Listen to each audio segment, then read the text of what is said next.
느부갓네살이 분이 가득하여 사드락과 메삭과 아벳느고를 향하여 얼굴빛을 바꾸고 명령하여 이르되 그 풀무불을 뜨겁게 하기를 평소보다 7배나 뜨겁게 하라 하고 군대 중 용사 몇 사람에게 명령하여 사드락과 메삭과 아벳느고를 결박하여 극렬히 타는 풀무불 가운데 던지라 하니라. 그러자 그 사람들을 겉옷과 속옷과 모자와 다른 옷을 입은 채 결박하여 맹렬히 타는 풀무불 가운데 던졌더라. 왕의 명령이 엄하고 풀무불이 심히 뜨거우므로 불꽃이 사드락과 메삭과 아벳느고를 붙은 사람들 태워 죽였고 이 세 사람 사드락과 메삭과 아벳느고는 결박된 채 맹렬히 타는 풀무불 가운데 떨어졌더라.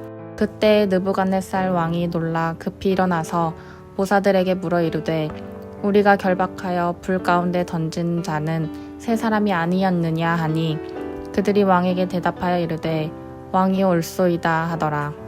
왕이 또 말하여 이르되 내가 보니 결박되지 아니한 네 사람이 불 가운데로 다니는데 상하지도 아니하였고 그 넷째 모양은 신들의 아들과 같도다 하고. 지금 느부갓네살은 분이 가득합니다. 자신이 등용한 사람들이 자신의 면전에서 신상에 절하기를 거부했기 때문입니다. 새 친구는 왕을 무시하는 것도 아니고 왕에게 거역하겠다는 것도 아니었습니다.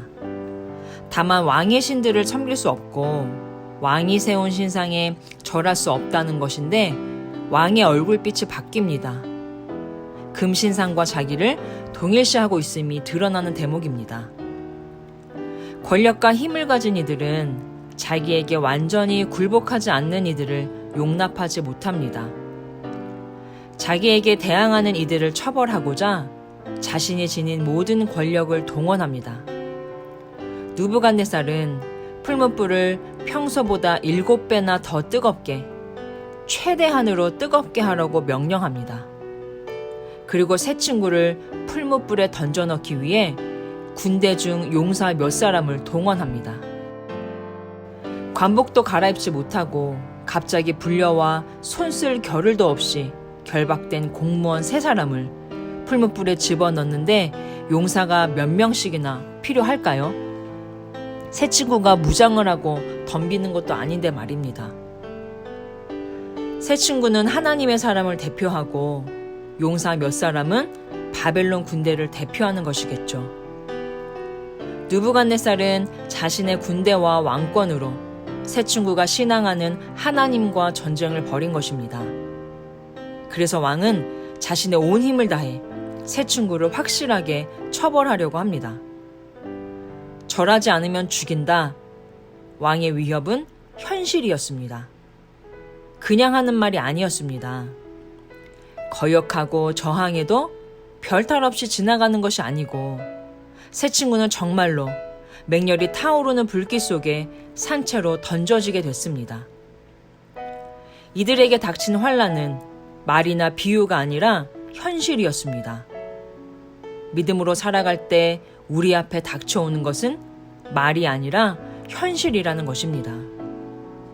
믿음으로 살아간다는 것은 실제로 대가를 치러야 합니다. 믿음으로 사는 사람에게 현실은 7배나 더 지독할 수 있습니다. 신상 앞에 절을 하고 풀무불에 들어가지 않을 수 있는 마지막 기회까지 걷어차버린 새 친구가 고백한 것은 하나님의 능력에 대한 확신이었습니다. 이 고백의 핵심은 하나님만을 섬기는 우리는 그 어떤 해도 당하지 않을 것을 믿은 게 아닙니다. 우리가 꼭 기억해야 하는 것은 다니엘과 새 친구처럼 풀무불에 던져져도 머리털 한 올 상하지 않는 이가 있는가 하면 예수님처럼 스데반처럼 무참하게 죽임을 당하는 이들도 있다는 것입니다. 새 친구의 확신은 하나님을 진심으로 섬기며 살아가는 이들을 참된 삶과 진정한 생명으로 이끄시는 하나님의 능력에 대한 확신이었습니다. 비록 죽더라도 그것이 하나님의 능력이 없어서가 아님을 굳게 믿은 것입니다. 그저 숨이 붙어 있다고 생명이 있는 것일까요? 숨은 쉬고 있지만 죽은 것 같고 죽어도 살아있는 경우가 있습니다. 살아있지만 금덩어리에 절하는 이들이 있는가 하면 죽음을 각오하고 절하기를 거부하며 하나님만 섬기는 이들도 있습니다. 하나님의 크고 놀라운 능력은 이미 새 친구에게 임해 있는 것이죠.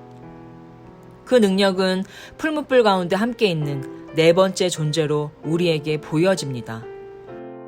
왕이 새 친구를 불 속에서 불러낼 때 이 네 번째 존재가 함께 나왔다는 언급이 없는 것으로 미루어 이 존재는 오직 불 속에서 존재하며 그 안에서 새 친구를 보호한 것으로 보입니다. 이 네 번째 존재는 뜨거운 풀무불 속에 존재하지만 새 친구와 왕이 살고 있는 일상에서는 존재하지 않는 셈입니다. 존재하지 않는다기보다는 우리 눈에 보이지 않을 뿐이죠. 네 번째 존재는 우리들의 매일의 삶에는 보이지 않습니다. 금으로 된 신상에 절하라는, 권력으로 위협하며 짓누르는 현실에서 네 번째 존재는 좀처럼 보이지 않습니다. 그러나 이 네 번째 존재는 하나님을 향한 믿음을 지키고자 왕의 명령을 거부함으로 던져진 풀무불 가운데 존재합니다. 다시 말해 이 존재는 오직 풀무불 속에 던져질 때에야 보이는 존재인 셈입니다. 이것을 달리 표현하면 하나님은 새 친구가 던져진 풀무불처럼 극심한 고난의 한가운데 함께 하신다는 의미입니다. 하나님의 사람을 향한 느부갓네살의 총 공격의 결과는 어떤가요? 그에게 소중했을 왕의 군대의 용사들만 괜히 죽어나갔습니다. 왕이 가진 권력이 강할수록 하나님의 능력은 그보다 훨씬 더 크다는 것이 드러났을 뿐입니다. 우리가 꼭 기억해야 할 것은 이런 기적이 언제나 일어나지는 않는다는 것입니다. 다니엘서가 강조하는 것은 기적의 여부가 아니라 세상 권력으로는 하나님 백성의 털끝 하나도 건드릴 수 없음을 굳게 믿으라는 것입니다. 이방 땅에서 살아가야 하고 왕의 호의가 아니면 살아남기 힘든 하나님의 백성을 향해 다니엘서는 하나님만이 능력이시고 하나님만이 열방의 모든 권세의 진정한 출처임을 확실히 선언합니다. 우리도 이 거칠고 잔인한 세상에서 오직 하나님을 굳게 신뢰하며 살아야겠습니다. 이제 잠시 기도하겠습니다. 여러분 이런 말 많이 들어보셨을 거예요. 이 땅의 모든 권세는 하나님이 세우신 것이니 복종해야 한다. 모든 권세는 하나님이 세우신 것이 맞지만 그 권세가 하나님의 뜻을 거스르면 더 이상 하나님의 권세가 아닙니다. 그런 힘은 악한 세력, 사탄의 하수인일 뿐입니다. 불의에 굴종하는 것은 불의를 조장하고 확장시킬 뿐임을 명심하고 지혜롭게 그리고 담대하게 하나님의 정의와 공의가 흘러가는 통로로 살게 해주시라고 우리 함께 1분 정도 기도하겠습니다.